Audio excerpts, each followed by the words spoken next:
అందరికీ praise lord. దేవుని నామానికి మహిమ కలుగును గాక. మీరందరూ బాగున్నారు కదా? మీరు పెడుతున్న ప్రతి ప్రార్థన రిక్వెస్ట్‌కి అనేది మేము ప్రార్థన చేస్తూ ఉన్నాం. మా ఆశ అంతా ఒకటే.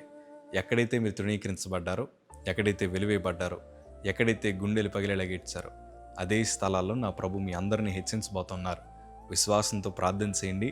ఘనమైన విజయాలు ఖచ్చితంగా నా ప్రభు మీ అందరికీ దయచేస్తారు. God bless you all. ఈరోజు మనం టైటిల్ ఎట్లా పెట్టాం, నువ్వు ఓడిపోతే గెలుస్తావని. వాస్తవానికి అది నిజం. ఎందుకంటే ఈరోజు మానవ జీవితంలో చాలామంది ఓడిపోవడానికి, వారు నష్టాల మధ్యన వెళ్ళడం గల కారణం ఏంటో తెలుసా? తమ సొంత ఆలోచన నెరవేర్చుకోవాలని ఇష్టపడుతుంటారు. ఆఖరికి చిన్న పిల్లలు మొదలుకొని పెద్దవారి దాకా నాకు నచ్చిందే జరగాలి, నేను అనుకున్నదే నా కుటుంబంలో జరగాలి, నేను అనుకున్నవే నా చేతిలో ఉండాలని కోరుకొని ఈరోజు చాలామంది తమ సొంత జీవితాన్ని పాడు చేసుకున్నారు. ఎడ్యుకేషన్ పాడు చేసుకున్నారు, భవిష్యత్తును పాడు చేసుకున్నారు, వైవాహిక జీవితాన్ని పాడు చేసుకున్నారు, చివరాఖరికి ఆరోగ్యాన్ని పాడు చేసుకున్నారు. ఎందుకు మానవ జీవితం ఇట్లా అయిపోయిందంటే తమ సొంత ఆలోచన నెరవేర్చబడాలని కోరుకున్నారు. కానీ మన జీవితాలు అసలైన విజయాలు ఎప్పుడు ప్రారంభించబడతాయి అంటే మన ఆలోచన నశించాలి, దేవుని ఆలోచన మాత్రమే పనిచేయాలని కోరుకున్న వారి బ్రతుకులోనే నూతన కార్యాలు దేవుడు జరిగించడం ప్రారంభిస్తాడు. వాక్యం ఇట్లా సెలవిస్తోంది.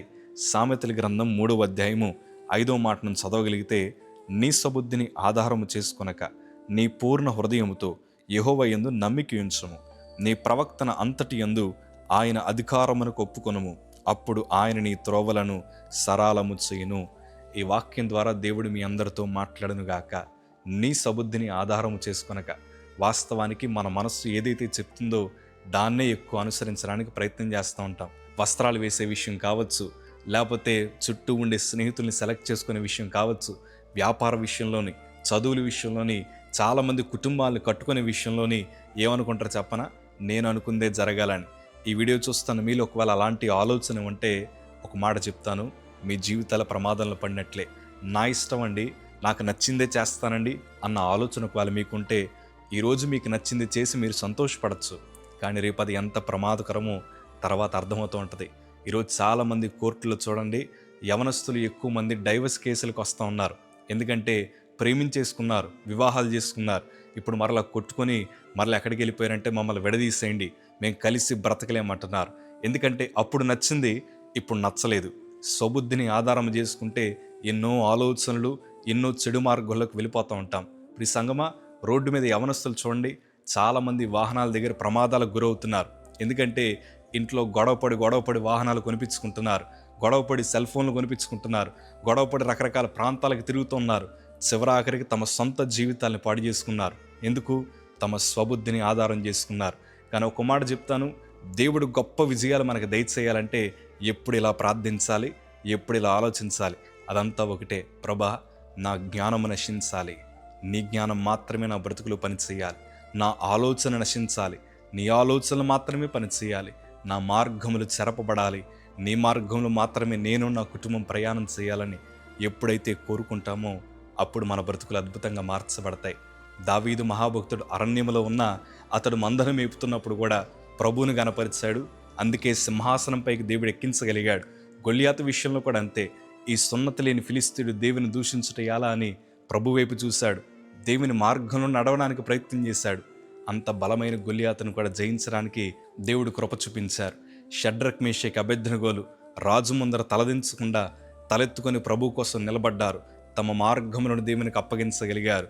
ఆ రాజుల ముందర దేవుడు వారిని ఘనమైన సాక్షులుగా ప్రభు వారిని వాడుకోవడం ప్రారంభించారు. ఈ సంగమని నేను అంటాను, మనకి ఎన్నో ఆలోచనలు వస్తాయి, తిండి విషయాలు ఎన్నో ఆలోచనలు వస్తాయి, లోకంలో బ్రతుకుతున్నాం కదా, నలుగురు మధ్యన జీవిస్తున్నాం కదా, అలవాట్లు, క్యారెక్టర్ అన్నీ మారిపోవడానికి ఎన్నో అవకాశాలు వస్తాయి.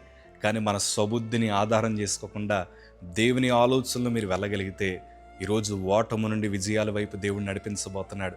నేను ఎప్పుడైతే పాపపు ఆలోచనలు పక్కన పెట్టి, దేవా నా బ్రతుకు నీకు ఇస్తున్నాను, నీ తలంపుల్లో నేను నడవాలని ఆశపడుతున్నానని నా బ్రతుకుని దేవునికి ఇచ్చాను.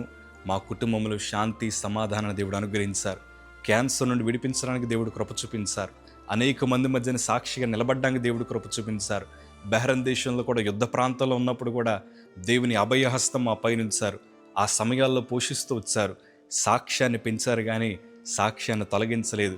ఆయుష్ని పెంచారు కానీ మా ప్రాణాలను తీసుకోలేదు. దేవుడు ఎంత గొప్పవాడో తెలుసా? ఆయన మార్గంలో నడిచే వారందరికీ ఆయన క్షేమాన్నిచ్చి నూతన కార్యాలు జరిగిస్తారు. ప్రియ సంగమా, ఒక మాట చెప్తాను, మీ ఆలోచనలు ఎప్పుడూ నెరవేర్చుకోకండి. దేవుని చిత్తంలో నడవడానికి ప్రయత్నం చేయండి. గొప్ప సాక్ష్యాలు ప్రభు మీకు ఇవ్వబోతూ ఉన్నారు. ధైర్యంగా ఉండండి. యవనస్తులు కూడా రాంగ్ డెసిషన్స్ తీసుకోకండి. దేవునికి అవకాశం ఇవ్వండి. మీ బ్రతుకులు ప్రభు చేతులు పట్టండి. దేవుడు మీ కుటుంబాలను కడతాడు, మీ భవిష్యత్తుని కడతాడు, చక్కటి ఆరోగ్యాన్ని ఇస్తాడు, డిప్రెషన్ నుండి విడిపిస్తాడు, మనశ్శాంతిని దేవుడు దయచేస్తాడు. ఈ సంగమా, మీ కుటుంబాలే అనేక మందికి ఆదర్శవంతమైన కుటుంబాలుగా దేవుడు చేస్తాడు. ధైర్యంగా ఉండండి. God bless you.